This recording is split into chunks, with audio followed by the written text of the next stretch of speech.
Ke Halo semuanya. Jadi pada kesempatan kali ini gue akan berbagi ide untuk penelitian di bidang COVID di tahun 2025 ini. Menjelang akhir, mungkin teman-teman yang masih stuck tesisnya, skripsinya baru mau mulai. Nah, ini bisa jadi bahan pertimbangan lu untuk melakukan penelitian di bidang ini. Nah, dan kalau kalian tertarik dengan bidang tata kelola dan audit IT, maka gue harap ini bisa membantu lu di sini. Nah, salah satu ide besar yang gue soroti adalah tentang transformasi di dunia kesehatan di Indonesia ya, terutama pasca pemberlakuan rekam medik elektronik. Meskipun secara Indonesia, secara overall se-Indonesia itu masih cakupannya masih 30%. Gue nggak tahu indikator ini menunjukkan bahwa apakah implementasi itu sukses atau tidak, tapi ini masih berlaku di sekitaran Jawa ya, Jawa sentris, tapi masih belum bisa dikatakan merata seluruh Indonesia. Kalau di Jawa sih mungkin mostly sudah di atas itu, di atas rata-rata nasional. Nah, cuman transformasi di bidang kesehatan dengan mengimplementasikan RME itu salah satu ide yang cukup seksi untuk dijadikan bahan penelitian di bidang COVID 2025. Kenapa? Gua akan coba kupas mulai dari desain faktornya dulu ya.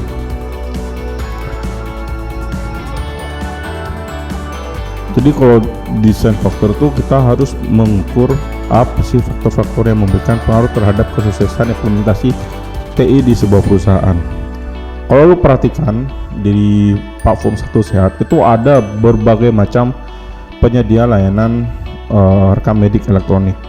Cuman ada banyak rumah sakit yang kemudian mengalami kegagalan, tidak sedikit yang mengalami kegagalan dalam implementasi rekam medik elektronik dengan berbagai macam tantangannya. Padahal itu harusnya sudah menjadi kewajiban agar rumah sakit mengimplementasikan Satu Sehat, dan standarisasi dari mulai coding dan lain sebagainya itu memang tidak diatur secara teknis oleh Kementerian Kesehatan, namun mereka memiliki protokol atau aturan rules di dalam pengiriman data itu dengan melalui API yang mereka sediakan. Nah, kalau misalkan kita mau mulai itu dan menarik ke dalam penelitian berbasis COVID-19, jadi kalian bisa atur dan cari tahu dimulainya dari mana, dari desain faktor atau faktor-faktor yang menentukan bahwa apa yang menjadi tantangan gitu. Kalau gua bahas misalkan dalam subjektif gua di masalah implementasi rekam medik elektronik ini, dimulai dari enterprise strategi atau strategi perusahaan yang paling dasar, apakah dia memiliki concern terhadap ini.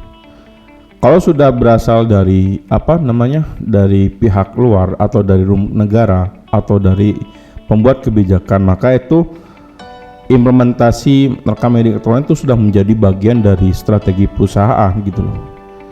Strategi perusahaan untuk bisa berkembang dan maju. Karena kalau tidak, itu mereka akan didapatkan sanksi dari Kementerian Kesehatan langsung gitu loh. Dan yang kedua, apakah kemudian rekam medik elektronik itu akan menjadi satu goals dari enterprise, menjadi salah satu KPI kesuksesan daripada direksi kepada organisasi secara whole rumah sakit itu sudah tercapai atau tidak gitu loh. Dan kemudian yang ketiga adalah apakah mereka telah mempertimbangkan profil-profil risiko yang akan muncul apabila menggunakan atau mengimplementasikan rekam medik elektronik, terutama isu sensitivitas terkait dengan kebocoran data misalkan, terus kemudian akses, lalu kemudian duplikasi dan lain sebagainya. Nah, isu itu pasti akan muncul kalau nanti teman-teman melakukan penilaian terhadap desain faktor ini. Itu bisa nanti diadres atau di-drive ke salah satu isu. Di dalamnya ada manajemen risiko, itu bisa dibuka.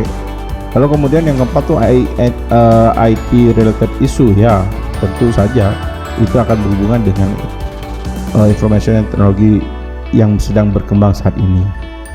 Lalu apakah kemudian dilihat ada threat landscape, jadi tantangan atau ancaman yang basisnya secara geografis gitu. Sebenarnya mungkin tidak ada ya, kecuali infrastruktur yang memang masih belum merata, internet belum tersedia dan lain sebagainya. Karena kan memang ini akan memaksa rumah sakit setidaknya menyediakan internet terlebih dahulu, baru kemudian kita bicarakan infrastruktur lain seperti server, penggunaan cloud dan lain sebagainya. Lalu compliance requirement itu juga sama, jadi bagaimana nanti kebijakan itu kita bikin agar supaya lancar penggunaan dari rekam medik elektronik itu sendiri. Jadi teman-teman di unit, terutama kan unit ya, karena rumah sakit itu cukup kompleks mendengar dengan usernya yang dengan berbagai macam background tenaga kesehatan. Mungkin ada yang sudah sangat senior atau yang baru lulus kemudian bekerja. Itu pemahaman dan kemampuan untuk menguasai sesuatu yang baru itu berbeda jelas. Lalu kemudian ada yang ke-7 itu tentang role of IT, bagaimana IT itu diperlakukan. Kalau dengan adanya rekam medik elektronik, IT itu sebagai sebagai darah lah. Jadi is blood of the organization. Jadi dia yang akan melakukan pengantaran informasi, kecepatan pelayanan, ketepatan pelayanan. It depends on the IT infrastructure. Lalu kemudian sourcing model for IT. Nah ini kita bisa melakukan bagaimana metodologi dalam penyediaan sumber daya IT. Jadi ada yang dedicated, ada yang outsource, atau ada yang menyumbangkan sendiri, atau ada yang menggunakan legasinya. Nah ini karena pemerintah melalui Menteri Kesehatan tidak mengatur gitu. Tidak mengatur kalian harus menggunakan ini, menggunakan itu, enggak. Kita di rumah sakit itu dibebaskan untuk menggunakan model pendekatan yang sama, karena mereka tahu IT itu cost-nya sangat besar, jadi tidak mungkin memaksakan satu model saja untuk seluruh rumah sakit di Indonesia. Lalu IT implementation method juga sama. Lalu teknologi adoption strategi itu juga bagaimana perusahaan atau rumah sakit dalam hal ini itu mengimplementasi teknologi diimplementasikan. Jadi ada yang menggunakan pendekatan masih parsial, ada yang menggunakan langsung fully archive di dalam penggunaan IT dari hulu ke hilir seperti itu. Lalu ada pertimbangan lagi tentang enterprise size. Ini bisa dikatakan dengan dikotomikan ke dalam jumlah layanan yang dimiliki.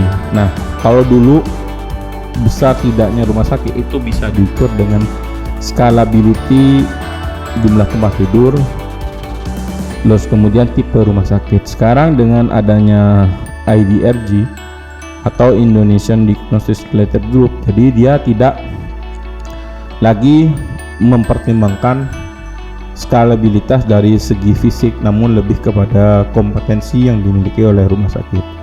Semakin banyak spesialis, semakin banyak konsulen yang dimiliki, maka semakin tinggi kelas rumah sakit itu, semakin banyak alat yang dimiliki, semakin banyak diagnosis yang bisa diampu oleh rumah sakit.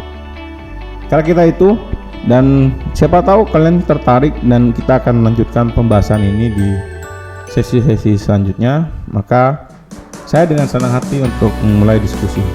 Silahkan beremail atau komen, nanti saya baca, terus saya akan review mana yang menarik untuk kita bahas dan untuk kita tampilkan di YouTube channel ini. Terima kasih.